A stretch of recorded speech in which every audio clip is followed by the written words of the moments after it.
इस वीडियो में हम लोग अपने सेकंड केस को डिस्कस करेंगे स्टेप पोटेंशियल के।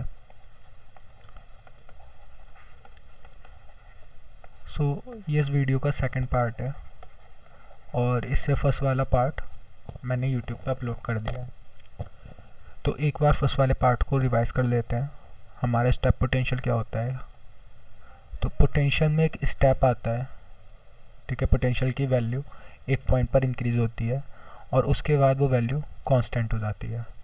तो जो पोटेंशियल में चेंज आता है इसी को हम लोग पोटेंशियल स्टेप कहते हैं, ठीक है। x इक्वल्स टू 0 है और यहाँ पर हमारा पोटेंशियल में कोई चेंज आ गया तो यहाँ पे हमारा पार्टिकल होता है, ठीक है। इससे एसोसिएटेड ये वेव फंक्शन है और ये यहाँ पे जाकर इंसिडेंट होता है। देन इसके बाद ये यहाँ निकल जाता है। तो हमने यहाँ पे रिफ्लेक्सिव कोफिशिएंट और ट्रांसमिशन कोफिशिएंट देखा था। तो रिफ्लेक्सिव कोफिशिएंट था k1 minus k2 upon k1 plus k2, ठीक है। रिफ्लेक्सिव कोफिशिएंट यही था ना, k1 minus k2 upon k1 plus k2 और इसका स्क्वायर। और ट्रांसमिशन कोफिशिएंट था 4k1 k2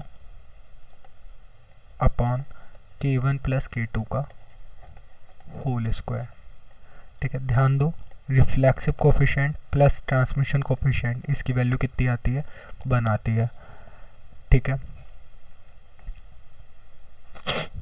ओके, इसे थोड़ा सा अगर हम और सिंप्लीफाई करें और अगर हम इसमें से k1 को कॉमन ले लें, ठीक है। k1 को कॉमन ले लिया तो k1 स्क्वायर बाहर आ जाएगा और ये बचेगा 1 माइनस k2 अपॉन k1 का होल स्क्वायर। और नीचे से भी अगर मैं k1 स्क्वायर कॉमन ले लूँ तो ये बचेगा 1 प्लस k2 अपॉन k1 का होल स्क्वायर। तो k1 स्क्वायर से k1 स्क्वायर कट गया। और अगर k2 अपॉन k1 की मैं वैल्यू देखूँ तो k2 क्या था? k2 था हमारा 1 माइनस, या k2 था हमारा 2m e माइनस v0 और k1 था हमारा √2me, ठीक है। इसे याद रखने की ज़्यादा ज़रूरत नहीं है, इसे वैसे भी ड्राइव किया जा सकता है। तो k2 अपॉन k1 की वैल्यू क्या आ गई? 1 माइनस v0 अपॉन e, ठीक है। और इसे मैं एक नया कांस्टेंट नाम दे देता हूँ k, ठीक है। तो ये हो जाएगा 1 माइनस k का स्क्वायर अपॉन 1 प्लस k का स्क्वायर, ठीक है। तो कई बार इस फॉर्मूले का भी यूज़ होता है, ठीक है ना। तो रिफ्लेक्सिव कोफिशिएंट क्या आ गया? 1 माइनस k का स्क्वायर और 1 प्लस k का स्क्वायर। क्लियर है? और ये k क्या है? ये इम्पोर्टेंट है, इसे याद रखना। k equals to √1 minus v0 upon e। v0 क्या है? पोटेंशियल स्टेप है, पोटेंशियल की वैल्यू है, और e हमारी एनर्जी है। अच्छा, हमने देखा था reflexive coefficient plus transmission coefficient, इसकी वैल्यू कितनी आ रही थी? 1 आ रही थी।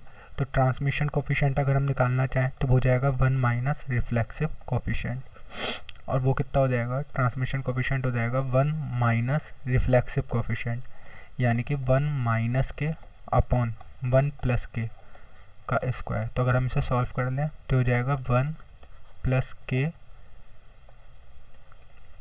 प्लस 2k माइनस 1 माइनस के square minus minus plus 2k, okay, upon में 1 प्लस k का स्क्वायर। तो ये टर्म कट जाएंगे और ये आ जाएगा 4k अपॉन 1 प्लस k का होल स्क्वायर, ठीक है। तो इनको याद रखना। रिफ्लेक्सिव कोफिशिएंट एक बार फिर बता दे रहा हूँ कितना आया है? 1 minus k upon 1 plus k, क्योंकि बहुत इंपॉर्टेंट है इसलिए बार बार इसे रिवाइज करा रहा हूँ। और ट्रांसमिशन कोफिशिएंट आया है 4k 1 प्लस k का स्क्वायर, ठीक है। तो पोटेंशियल स्टेप में ये सबसे ज़्यादा इंपॉर्टेंट है, सबसे ज़्यादा न्यूमेरिकल इसी पॉइंट से आते हैं। तो हमारा पहला केस था और ये केस था जब हमारे पार्टिकल की एनर्जी पोटेंशियल से ज़्यादा है, ठीक है, पोटेंशियल स्टेप से ज़्यादा है। अब हमारा दूसरा केस आएगा, case 2, when the particle energy is less than potential step, E is less than V0, ठीक है। तो अगर मैं पोटेंशियल को यहाँ पर ड्रॉ करूँ,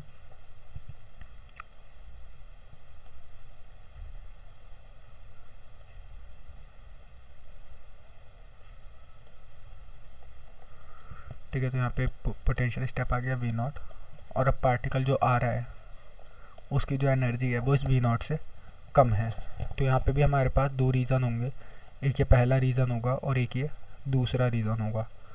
तो सेम हम लोग श्रोडिंगर वेव इक्वेशन वैसे ही लगा के इसे सॉल्व करेंगे। तो इन रीज़न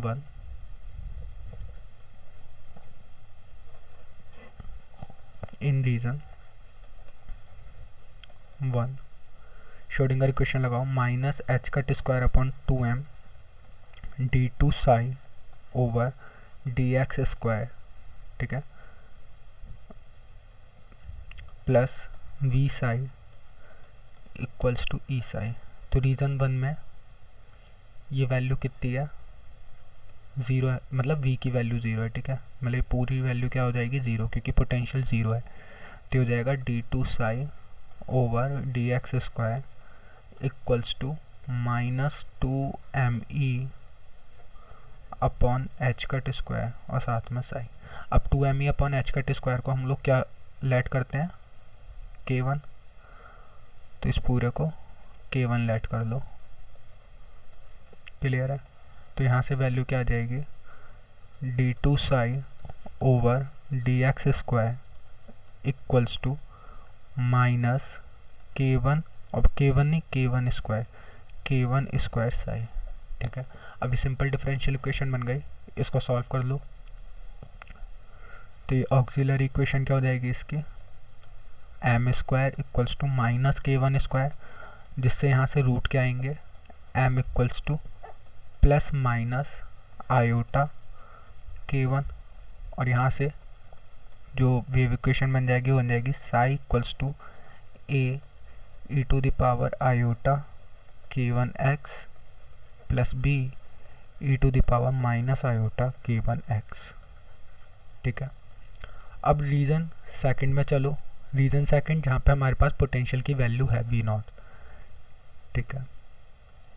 तो इन रीज़न 2,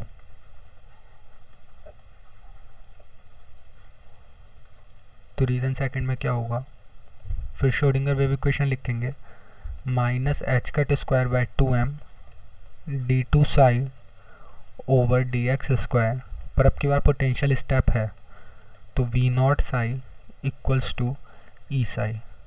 अच्छा, यहाँ पे जो मेरा ई है ये V0 से छोटा है, ठीक है, ई V0 से छोटा है। तो इसे अगर मैं इधर ले जाऊँ, इसको इधर लेके जाऊँ, ठीक है, तो हो जाएगा minus H cut square by 2m d2 psi over dx square equals to E minus V0 psi, ठीक है। अब ध्यान से देखो, ये मेरा ई V0 से छोटा है, तो एक काम करो, इस माइनस को इधर भेज दो, तो ये हो जाएगा H cut square by 2m d2 psi over dx square equals to V0 minus E psi. तो ये हमारी ये वाली जो क्वांटिटी है V0 माइनस ई, ये क्या है, ये हो जाएगी पॉजिटिव। ये पॉजिटिव क्यों हो जाएगी, क्योंकि देखो मेरा V0 बड़ा है, ठीक है। तो यहाँ से मेरा आ जाएगा d2 psi over dx square equals to V0 minus का E 2m upon H cut square psi, ठीक है। अब ये पूरी क्वांटिटी को मैं क्या मान सकता हूँ, k2 मतलब k2 स्क्वायर, ठीक है। इस पूरी क्वांटिटी को मैंने क्या मान लिया, k2 स्क्वायर। सो k2 की वैल्यू क्या हो जाएगी, under root 2m upon H cut square V0 minus का ई, क्लियर है, 2m upon H cut square V0 minus E. और ये वैल्यू है ग्रेटर देन 0, यानी कि K2 रियल क्वांटिटी है, K2 रियल है। ऑक्सिलरी इक्वेशन लिखूँ इसकी, तो मेरी ऑक्सिलरी इक्वेशन क्या हो जाएगी, पहले मैं यहाँ पे एक बार फिर से डिफरेंशियल इक्वेशन लिख देता हूँ, d2 psi over dx square equals to K2 square psi. तो मेरी ऑक्सिलरी इक्वेशन क्या हो जाएगी, m square equals to K2 square. तो यहाँ से m के रूट क्या आ जाएंगे, प्लस माइनस K2। यही इंटरेस्टेड चीज़ है, ठीक है, इसलिए इसको पढ़ना बहुत ज़्यादा ज़रूरी है, क्योंकि वहाँ पर m मेरा फर्स्ट केस में यहाँ पे आ रहा था m equals to plus minus iota K2, ठीक है, पर यहाँ पे क्या आ रहा है, प्लस माइनस K2।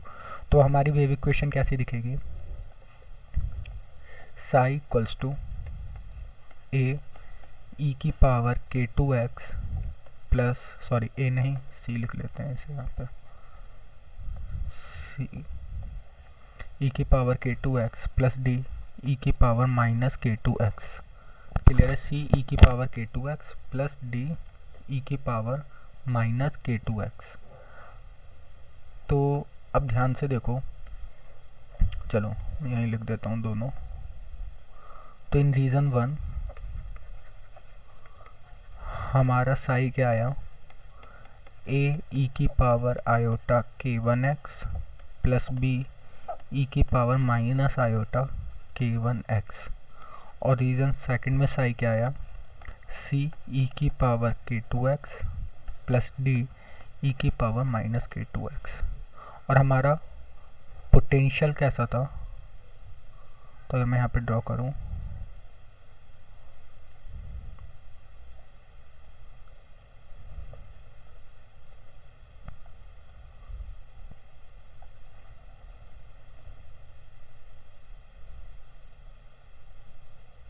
ठीक है, तो यहाँ वाले रीजन में ये V0 है और यहाँ पे 0 है, ये x है, ये x इक्वल्स टू 0 है।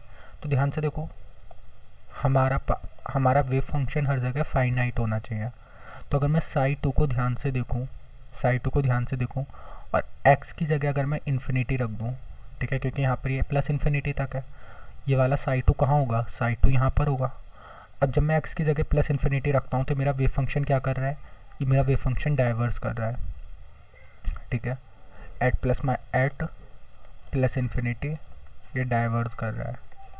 पर मैं जानता हूँ मेरा वेव फंक्शन डाइवर्स नहीं करना चाहिए, इसीलिए इस c की वैल्यू क्या होगी, 0, ठीक है, फॉर स्क्वायर इंटीग्रेबल या नॉर्मलाइजेशन कुछ भी कह सकते हो, ठीक है, या फाइनाइट वेव फंक्शन या फॉर फिजिकल सॉल्यूशन कुछ भी, ठीक है, c की वैल्यू क्या होनी चाहिए, 0 होनी चाहिए। तो मेरा साई 2 क्या आया, d e की पावर माइनस K2x। अब ये काफ़ी इंटरेस्टेड चीज़ है, क्योंकि अगर अब तुम इसका एक बार ग्राफ प्लॉट करके देखो, तो मैं यहाँ पे फिर से फिगर बना रहा हूँ, तो ये यहाँ पे V0 है ना। अब यहाँ से क्या आ रहा है, यहाँ से मेरा पार्टिकल आ रहा है, ठीक है, वो यहाँ पे इंसिडेंट होता है, ठीक है। तो इसके बाद या इस अगर क्वांटिटी को ध्यान से देखो तो यहाँ पे क्या हो रहा है, एक्सपोनेंशियली डिके हो रहा है, एक्सपोनेंशियली डिके हो रहा है, यानी कि यहाँ के बाद क्या होगा, यहाँ के बाद कुछ ऐसा होगा, ठीक है। एक्स से जैसे जैसे 0 से हम दूर जाएंगे वैसे वैसे हमारा पार्टिकल का जो वेव फंक्शन है वो बहुत तेज़ी से डिक्रीज़ होगा, या ये कह सकते हो, क्योंकि ध्यान से देखो ये ना इमेजनरी है तो इसमें प्लॉट नहीं कर सकता, तो जस्ट मैंने समझाने के लिए प्लॉट करा है, ठीक है। सो अगर हम प्रोबेबिलिटी डेंसिटी को देखें रीज़न 2,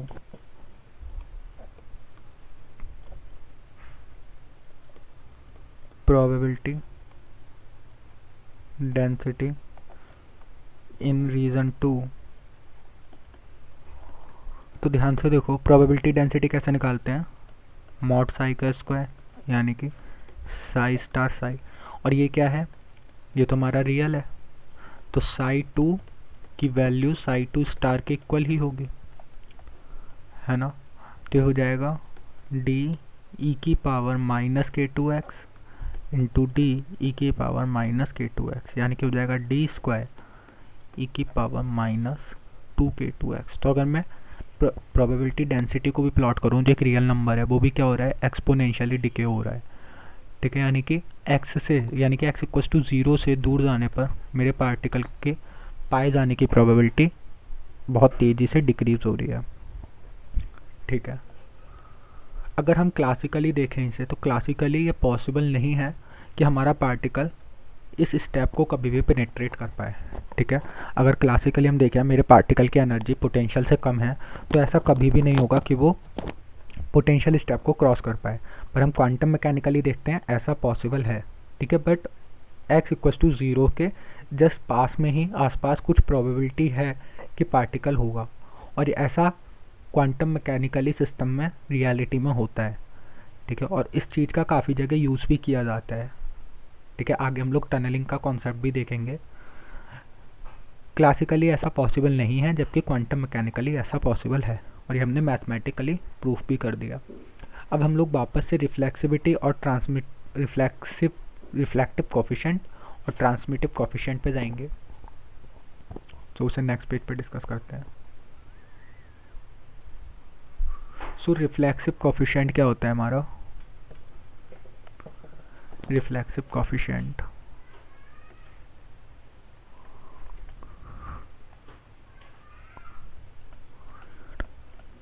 इसे हम आर से डिनोट करते हैं, और ये क्या होता है, reflected current density, reflected current density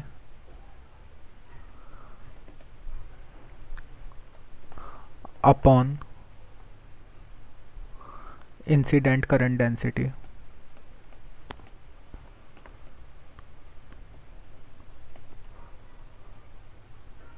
ठीक है। अब करंट डेंसिटी मैंने निकालना बताया था, जे बराबर minus iota H cut upon 2m, ठीक है, psi star del psi over del x minus psi del psi star over del x.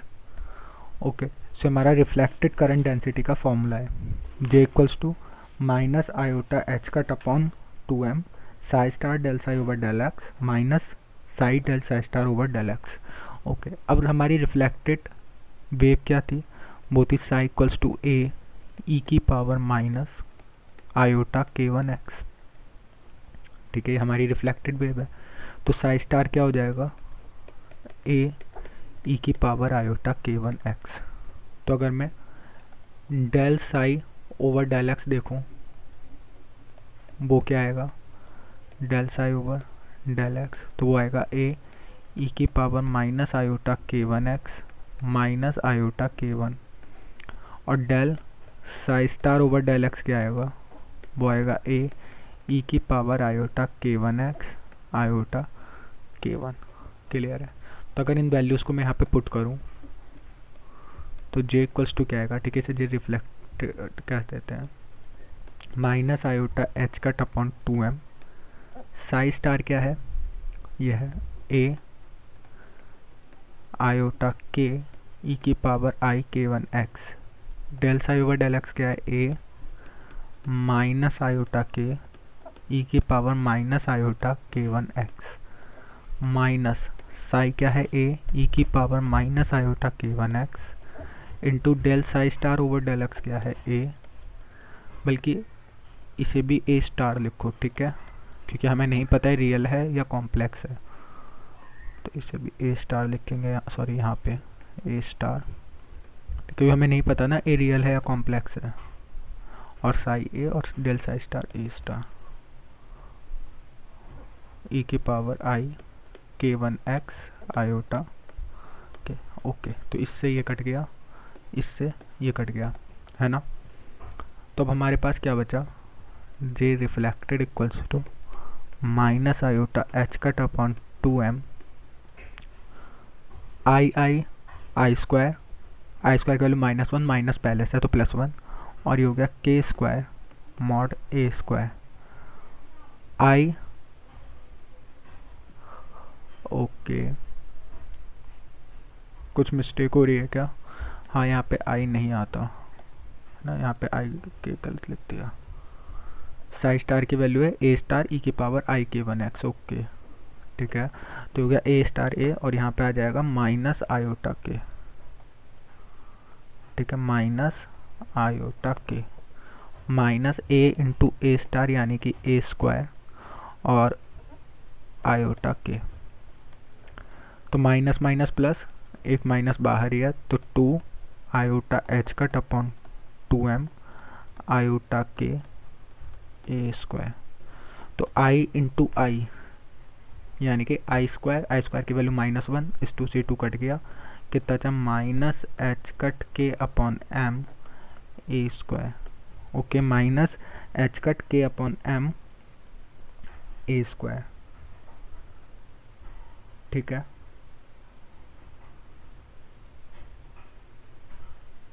अब हम लोग इंसिडेंट करंट डेंसिटी निकाल लेते हैं।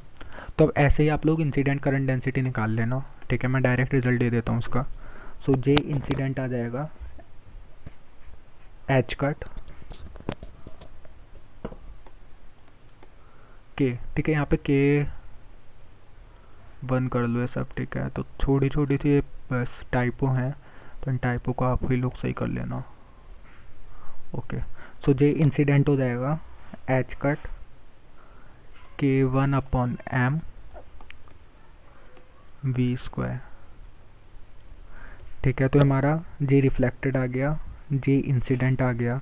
अब अगर हम लोग जे ट्रांसमिशन देखें, ठीक है, जे ट्रांसमिशन, तो ये थोड़ा सा और अच्छा केस है। जे ट्रांसमिशन क्या होगा, अच्छा जे ट्रांसमिशन की ज़रूरत क्यों पड़ेगी, जब हम ट्रांसमिशन कोफिशिएंट लिखेंगे, ठीक है। यहाँ पे मैं लिख देता हूँ, ट्रांसमिशन कोफिशिएंट क्या होता है हमारा, transmitted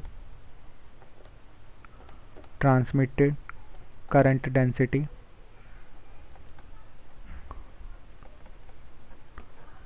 upon incident current density,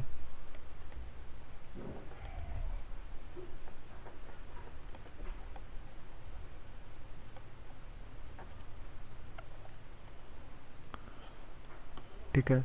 तो हमारा ये जे ट्रांसमिशन क्या हो जाएगा,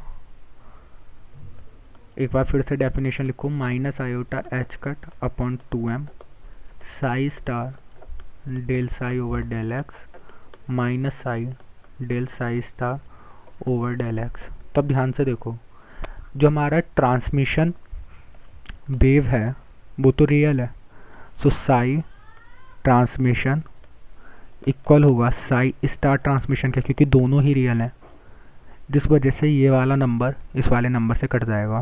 क्यों, जो हमारा Sai transmission Sai star transmission के बराबर है, तो साई स्टार को साई लिख सकता हूँ, ये हो जाएगा del psi over del x minus psi, और साई स्टार को फिर से साई लिख दूंगा, del psi over del x. तो देखो कट गया।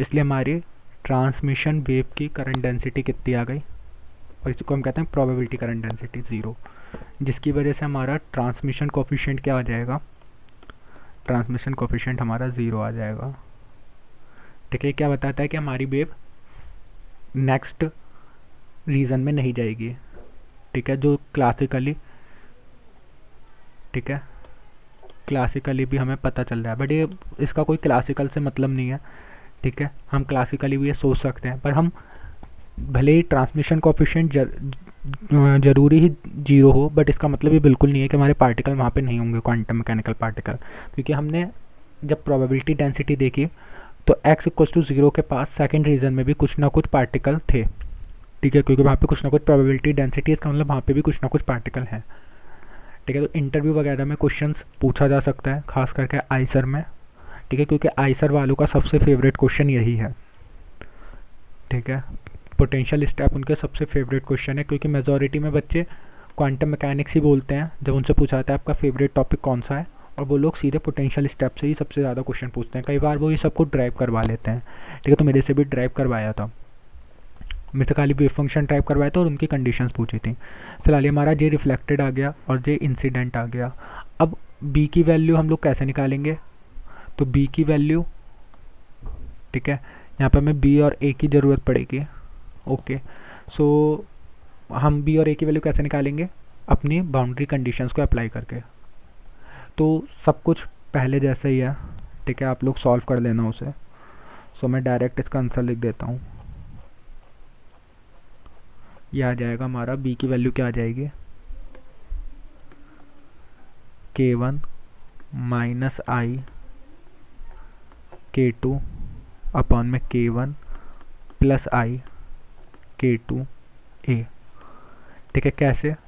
जब आप psi 1 at x equals to 0 को इक्वल करोगे psi 2 at x equals to 0 पे, और del psi 1 over del x at x equals to 0 पे इक्वल करोगे del psi 2 over del x at x equals to 0 के। ठीक है, दोनों हमारी बाउंड्री कंडीशंस हैं। इन दोनों बाउंड्री कंडीशंस को अप्लाई करके आप ये b और a में रिलेशन निकाल सकते हो। ठीक है, सो ये b स्क्वायर और a स्क्वायर की अगर मैं वैल्यू निकालूं तो मेरा b स्टार क्या आ जाएगा? b स्टार हो जाएगा k1, एक काम कर सकते हैं, b स्टार निकालने से पहले इसे थोड़ा सा और सिंप्लीफाई कर लें, तो हो जाएगा b equals to k1 minus iota k2 upon में k1 प्लस आयोटा k2। ठीक है, तो एक काम करो, इसे लिख लो k1 minus iota k2 upon k1 minus iota k2 और साथ में a। तो b की वैल्यू क्या आ जाएगी? k1 माइनस आयोटा k2 का स्क्वायर, और ये हो जाएगा k1 square plus k2 square और साथ में a। तो अगर इसे सॉल्व कर लो तो हो जाएगा b equals to k1 square minus k2 square, ठीक है, और minus 2 iota k1 k2 upon में k1 square plus k2 square साथ में a। ठीक है, अब अगर मेरे को b स्टार निकालना हो तो b स्टार क्या हो जाएगा? k1 square minus k2 square plus 2 iota k1 k2 upon में k1 square plus k2 square और साथ में a स्टार। अब मैं इन दोनों की मल्टीप्लाई करा दूंगा। ठीक है, इन दोनों की मैं मल्टीप्लाई करा दूंगा तो मेरा b स्क्वायर b स्टार, इसको ही हम क्या कहते हैं? b स्क्वायर, और a स्टार को ही हम लोग क्या कहते हैं? a square. ठीक है, तो इन दोनों की मैं मल्टीप्लाई करा देता हूँ। सो ये आ जाएगा हमारा b star equals to k1। Okay, एक काम करो, इन दोनों इससे इसके से अच्छा इन दोनों की करा लो। ठीक है, इसके इससे मत कराओ क्योंकि और ज़्यादा कॉम्प्लिकेशन आ जाएंगे। ठीक है ना, तो इसकी इससे करा लो, रिजल्ट वही आएगा बट वहाँ से कॉम्प्लिकेशन बहुत ज़्यादा हो जाएंगे। तो इन दोनों की मल्टीप्लाई करा लो, है ना। तो ये यहाँ से आ जाएगा k1 square minus k2 square plus 4 k1 square k2 square upon में k1 square plus k2 square का होल स्क्वायर साथ में a स्क्वायर। ठीक है, आई होप मैंने कोई कैलकुलेशन में मिस्टेक नहीं करी होगी। तो आ जाएगा b स्क्वायर, ठीक है, a स्क्वायर नहीं मॉड a स्क्वायर लिखो इसे, मॉड a स्क्वायर, और ये हो जाएगा k1 की पावर 4 प्लस k2 की power 4 minus 2 k1 square k2 square plus 4 k1 square k2 square upon में k1 square plus k2 square का होल स्क्वायर साथ में मॉड में a स्क्वायर। ओके, सो हमारा ये b स्क्वायर आ जाएगा k1 की पावर 4 प्लस k2 की power 4 plus 2 k1 square k2 square upon में k1 square plus k2 square का होल स्क्वायर और साथ में a स्क्वायर। तो यहाँ से हमारा रिजल्ट क्या आ रहा है? k1 square plus k2 square का whole square upon k1 square plus k2 square.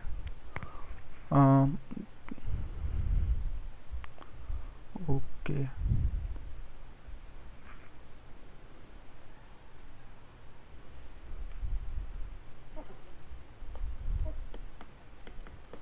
इससे ये कट गया